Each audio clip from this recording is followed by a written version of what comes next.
नमस्कार साथीहरू, रत्नपुर एग्रिकल्चरमा तपाईहरुलाई स्वागत छ।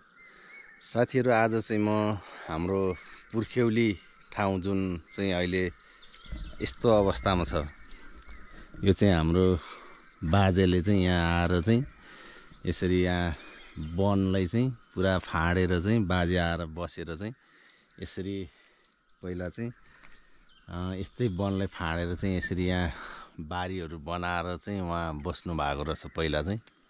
अनि पछि हुँदै गएपछि यसरी बारीहरू यसरी बनाउँदै गइसकेपछि यहाँ चाहिँ त्यो माथि जुन वन छ त्यहाँभन्दा अलि तलदेखि चाहिँ यो डाँडो परको डाँडोदेखि लिएर त्यहाँ माथिदेखि लिएर यो एरिया पुरै चाहिँ बाजेको जङ्गध्वज भण्डारी भन्ने बाजेले चाहिँ उहाँले चाहिँ यहाँ यसरी आएर बसेर चाहिँ यहीँबाट चाहिँ यसरी हामीलाई यो अवस्थामा पुर्याउनु भएको रहेछ।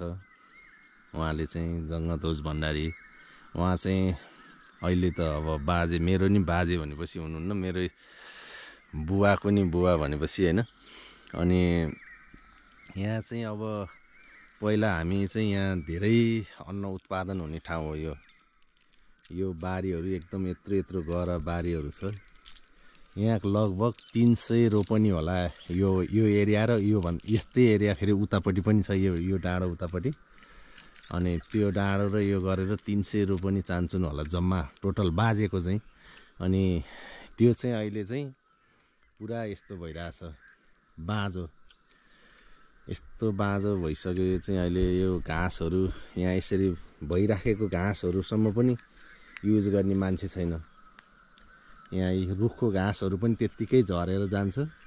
यो कुटमिरो, गेडुलो, निमारो भन्ने, यो टाँकी भन्ने घाँसहरू यहाँ माथितिर कोहीले माथितिर काटेर लैरहेछ होइन। अहिले यो नयाँ पाउला पलाइरहेछ, यो काटेर लगेर यहाँ कुटमिरोहरू यो त्यत्तिकै झरेर गइरहेछ है।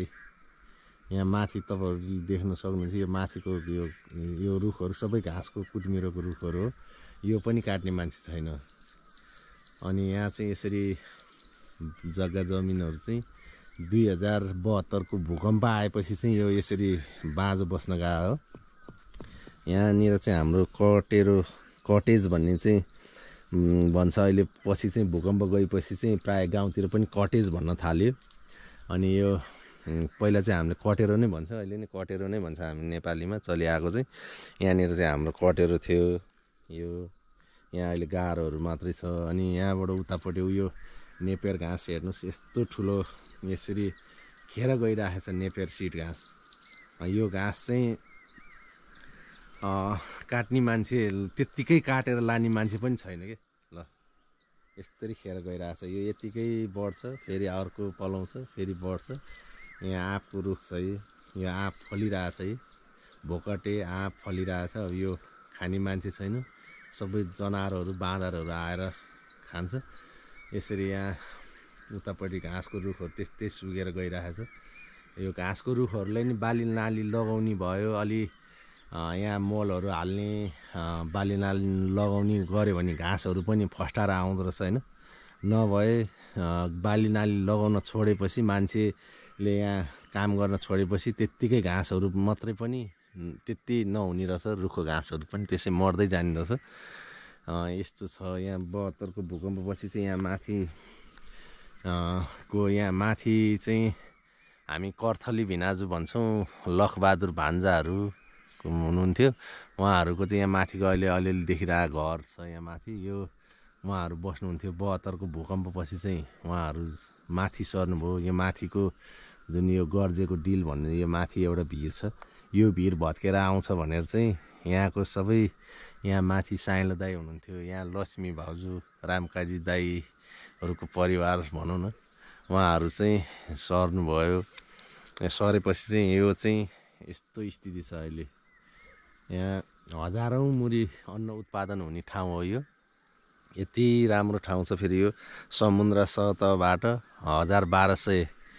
1000 जति होला सायद, 1200 को हाइटमा भएको ठाउँ हो यो। एकदमै चारैतिर वन यस्तो छ। यहाँ एकजना मान्छे पनि आउँदैन, दिनभरि बसे पनि यहाँ कोही एकजना मान्छे यहाँ आउँदैन। यहाँ माथितिर चाहिँ गाउँ बस्छ। गाउँ यसरी सुनसान भएको छ अहिले।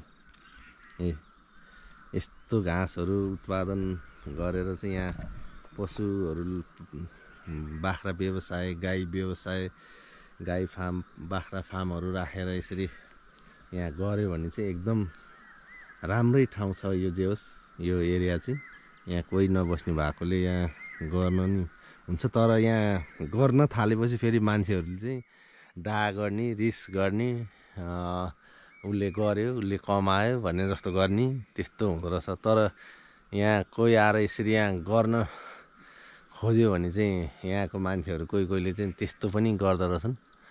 तर आफ्नो उसमा आफ्नो सिस्टमले गर्यो भने यहाँ केही हुँदैन। यहाँनिर चाहिँ यस्तो छ साथीहरू, मेरो जन्मभूमि भनौँ, अर्थात् म जन्मेको त उता नै हो, बेसीपट्टि। त्यस बाजेको एउटा भनौँ न, बाजेको एउटा सम्पत्ति, आफ्नो बाजेको सम्पत्तिमा चाहिँ म यसरी आएर चाहिँ हेर्दाखेरि चाहिँ यस्तो अवस्थामा छ। ल, हामी चाहिँ पहिला यहाँ मकै रोप्नलाई चाहिँ अब जस्तै यहाँनिर चाहिँ हामी जब मङ्सिर लाग्छ, कोदो टिप्ने टाइम हुन्छ, त्यहाँबाट चाहिँ हाम्रो गोठ ल्याएर यही बारीहरूमा राख्ने, अनि यो बारीभरि गोठ सार्ने, अनि घाँस काटेर हाल्ने, दुध खाने, ढिँडो खाने, बस्ने, यहीँबाट पढ्न जाने गर्थ्यौँ हामी।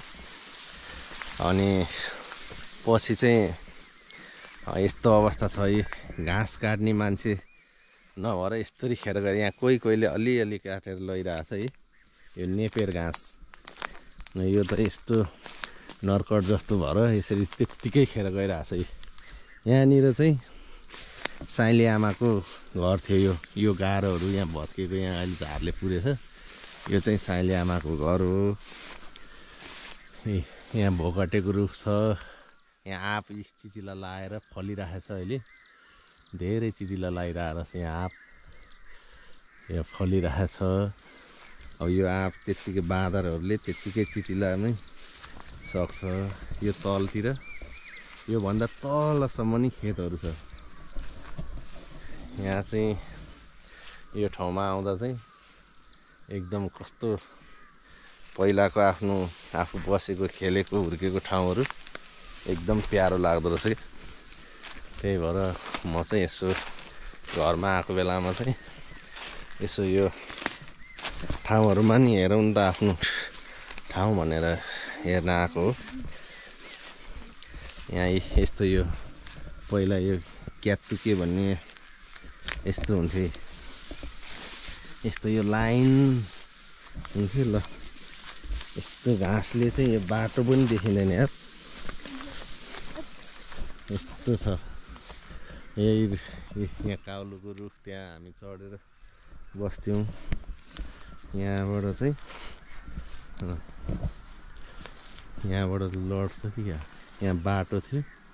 यो जुन यो तलबाट आइरहेछ, यो कुहिरो लगाइरहेको हुन्छ, त्योभन्दा यताबाट त्यो तलको वन छ, कात्तिके भन्ने, त्यो रुख भएकोदेखि यता माथि, त्यहाँ माथिसम्मै हो, माथिसम्मै यहाँ बारीहरू छ हाम्रो नि। यो नि सबै हाम्रो बाजेकै भनौँ न, बाजेकै बारी। यस्तो छ साथीहरू। ल।